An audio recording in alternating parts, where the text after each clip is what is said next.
But I'll give you an example of an ineffective strategy. Somebody who didn't rationalize, for the most part, right, was willing to discipline herself, was willing to do almost anything, was not using softeners, and was on the public stage. An amazing lady, Oprah Winfrey. Now take a look at Oprah for a second. Here's a woman who is totally determined, strong, successful, an achiever, making a difference. But she also has incredibly high standards for herself. This woman really cares about people. This is not just some story. She's not just out to make some money. She is out there every single day of her life trying to connect with people on the raw edge of human emotion. And as she's out there giving her all, being her all, and also wanting to be the best always, she's always raising her standards. She doesn't compete with anybody else. She's always trying to do better than she did the year before. That creates stress. That's just natural. Now, Oprah's way of dealing with that stress started a long time ago. When she got her first job back in Baltimore, working for the news there as an anchor, she was 140 pounds. But you know what? When she got that great opportunity with that additional stress, that demand on herself, am I doing well enough? Am I good enough? Am I strong enough? Am I achieving enough? And maybe even the fear about, will I be loved? Some of those unconscious drives make us stress. Remember, stress equals fear.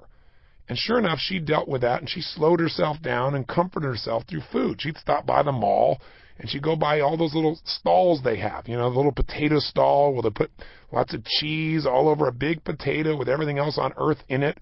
And there was another stall for pizza, you know, that deep dish stuff.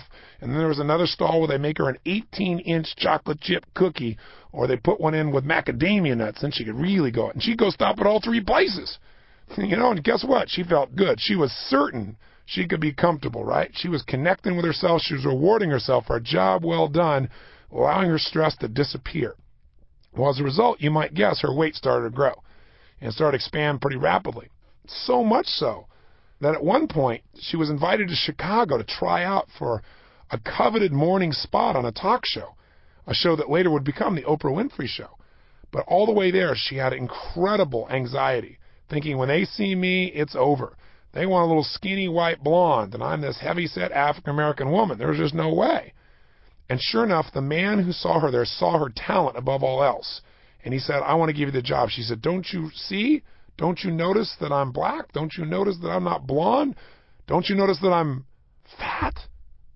He said, maybe you didn't notice me. And he lifted up his shirt and showed his big belly to her. For him, it didn't matter. So guess what? Oprah Winfrey got herself this morning talk show. And the interesting thing happened was there was no demands on her, so she ate some more. And pretty soon she was out of control. It got to the point where literally at one stage, only a year later, she was described in Time or Newsweek as the big mama of the South. And she hated reading that. It made her decide she's going to do something. She didn't want to be known as that kind of person. She didn't want to be known as fat. She was more than that.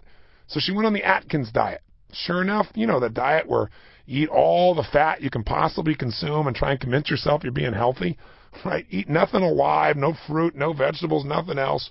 And then you pee on a stick, as she says, just to see whether or not you're breaking down too fast, creating too much acid in your system. You lose weight on it, all right. Your body figures out how to get rid of every ounce of water in the system to try and get rid of the acid there. An incredibly unhealthy way to live. Your body starts breaking down, and boy, do you smell like it. You better make sure you got plenty of breath mints when you're on that diet. And Oprah attests to it whenever she talks about those days. But you know what? She lost herself 10, 12, 14 pounds. Of course, she gained it back within 3 or 4 weeks. Then it was the Scarsdale diet. Lose the weight, gain it. Then it was the Beverly Hills diet. Wow, 17 pounds, eating nothing but fruit, a different fruit every day. But sure enough, 4 weeks later, all that weight and then some more. It got so bad that at one point she went to a fight for Mike Tyson. And as she's sitting in the audience at 218 pounds, she heard the announcer call out to the audience, in this corner, the heavyweight champion of the world, weighing in at 218 pounds, Mike Tyson. And she thought, oh my God, I'm as heavy as the heavyweight champion of the world. Well, guess what? She's driven again to go on another diet. Finally, she went on something called OptiFast. You know what you do here? You eat nothing for basically 4 months. She was up to 237 pounds. She was so frustrated she'd do almost anything to change it. So sure enough, the first 3 or 4 days, you're starving. But after that, you're not even hungry. You drink this little drink, you don't eat anything, and your body adjusts. And sure enough, over a period of 4 months, she was obsessed. Her whole focus was to get in some size 10 jeans she had when she was in Baltimore at 140 pounds. And sure enough, she got there. At 141 pounds, she fit in those jeans, and she ended her fast. That day was the only day she was 141 pounds. The next day, she was 145. Within 2 weeks, she was 155 and was embarrassed to go back out because on the 2-week anniversary of doing a show where she demonstrated to people all the weight she'd lost, she was already getting fat again. She was so miserable that she finally told People magazine, "I'm done. I've had it. No more. I'm just going to enjoy being fat. I'm just made to be this way. This is just my life. I got to become fulfilled with it, and people are going to have to accept me this way." She copped out. She didn't know what else to do. She felt she'd tried everything. Of course, she hadn't tried everything. She found herself one day sitting, waiting for the Emmy announcement to see who had the best daytime talk show, and she was hoping like crazy, praying to God that Phil Donahue would win, because she didn't want to get up in front of this crowd in a dress that stretched across her huge bottom, where everyone would be staring at her. Of course, she did win, and she felt humiliated, which drove her again to go on another diet. It wasn't until she finally got clear that she had to exercise that life began to change.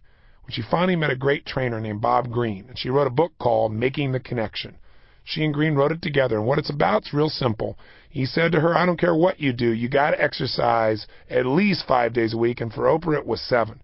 You got to do it first thing in the morning also, same as I teach, and you got to make sure that you work on a scale from 0 to 10 where you're at least 7 in your level of intensity and effort for at least 45 minutes each day.